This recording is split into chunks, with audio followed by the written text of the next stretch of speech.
Hi beautiful viewers, welcome back to my YouTube channel. ಎಲ್ಲರೂ ಹೇಗಿದ್ದೀರಾ? ನೀವೆಲ್ಲ ತುಂಬ ಚೆನ್ನಾಗಿದ್ದೀರಾ ಅಂದ್ಕೊತ ನಾನು ಕೂಡ ಚೆನ್ನಾಗಿದ್ದೀನಿ. ಬನ್ನಿ, ಇವತ್ತಿನ ರೆಸಿಪಿ ನಾನು ನಿಮ್ಮ ಜೊತೆ ಶೇರ್ ಮಾಡ್ತಿದ್ದೀನಿ. ಹಾಗೆ ವೀಕ್ಷಕರೇ, ಯಾರೆಲ್ಲ ನನ್ನ ಚಾನಲ್ನ ಸಬ್ಸ್ಕ್ರೈಬ್ ಮಾಡ್ದಲೇ ನೋಡ್ತಾ ಇದ್ದೀರಾ, ಪ್ಲೀಸ್ ಸಬ್ಸ್ಕ್ರೈಬ್ ಮಾಡಿ.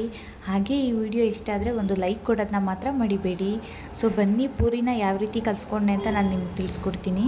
ಸೊ ನಾನು ಡ್ಯೂಟಿಯಿಂದ ಮನೆಗೆ ಹೋಗೋತ್ತಿಗೆ ನಮ್ಮ ಅತ್ತೆ ಆಲ್ರೆಡಿ ಪೂರಿನ ಕಲಸಿಟ್ಟಿದ್ರು. ಕಲಿಸ್ಕೊಬೇಕಾದ್ರೆ ಸ್ವಲ್ಪ ಉಪ್ಪು ಮತ್ತು ಸಕ್ಕರೆ ಹಾಗೆ ಸ್ವಲ್ಪ ಹಾಲನ್ನ ಸೇರಿಸ್ಕೊಂಡು ಕಲಿಸ್ಕೊಂಡ್ರೆ ತುಂಬ ಚೆನ್ನಾಗಿ ಕ್ರಿಸ್ಪಿಯಾಗಿ ಬರುತ್ತೆ ಪೂರಿ. ಎಲ್ಲ ಆದಮೇಲೆ ನಾನಿವಾಗ ಕಲಸಿಟ್ಕೊತಾ ಇದ್ದೀನಿ. ಇನ್ನೊಂದು ಸ್ವಲ್ಪ ಎಣ್ಣೆ ಹಾಕಿ ಒಂದು 10 ನಿಮಿಷ ಬಿಡಿ.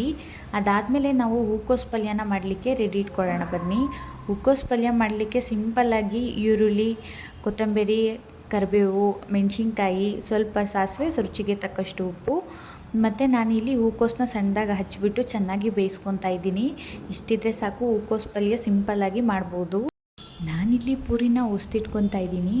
ಒಂದೇ ಸಲ ಪೂರಿನೆಲ್ಲ ರೆಡಿ ಇಟ್ಕೊಂಡು ಎಣ್ಣೆಗೆ ಹಾಕೋಣ ಅಂದ್ಬಿಟ್ಟು, ಒಂದು ಸಲ ಅರಿಯೋದು ಒಂದೇ ಸಲ ಎಣ್ಣೆಗೆ ಹಾಕೋದು ಅಂದರೆ ಲೇಟ್ ಆಗುತ್ತೆ ಅಂದ್ಬಿಟ್ಟು, ಪೂರಿಗೆ ನೀವು ಎಣ್ಣೆ ಹಾಕಿ ಅರೆದ್ರೂ ತುಂಬ ಚೆನ್ನಾಗಿರುತ್ತೆ. ಆದರೆ ನಾನಿಲ್ಲಿ ಹಸಿಟ್ಟನ್ನ ತೊಗೊಂಡಿದ್ದೀವಿ. ನಮ್ಮ ಮನೆಯಲ್ಲಿ 10 ಜನ ಇದ್ದೀವಿ. ಸೊ 10 ಜನಕ್ಕಾದರೆ ಸ್ವಲ್ಪ ಪೂರಿ ಜಾಸ್ತಿ ಬೇಕು. ಹಾಗಾಗಿ ನಾನು ಎಲ್ಲ ಒಂದೇ ಸಲ ಒಸ್ಕೊತಾ ಇದ್ದೀನಿ.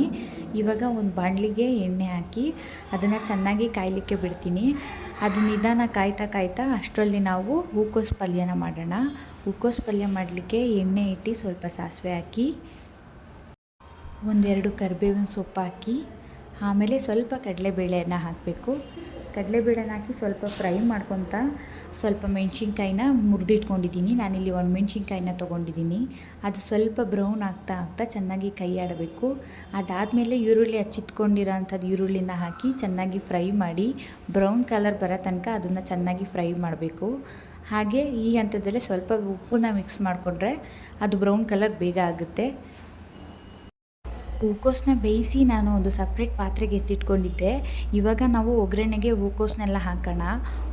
ಹೂಕೋಸೆಲ್ಲ ಹಾಕಿ ಸ್ವಲ್ಪ ಕೊತ್ತಂಬರಿನ ಹಚ್ಚಿಟ್ಕೊಂಡಿರೋದನ್ನ ಮೇಲೆ ಹಾಕಿ ಅದಾದಮೇಲೆ ಚೆನ್ನಾಗಿ ಕೈಯಾಡಿ.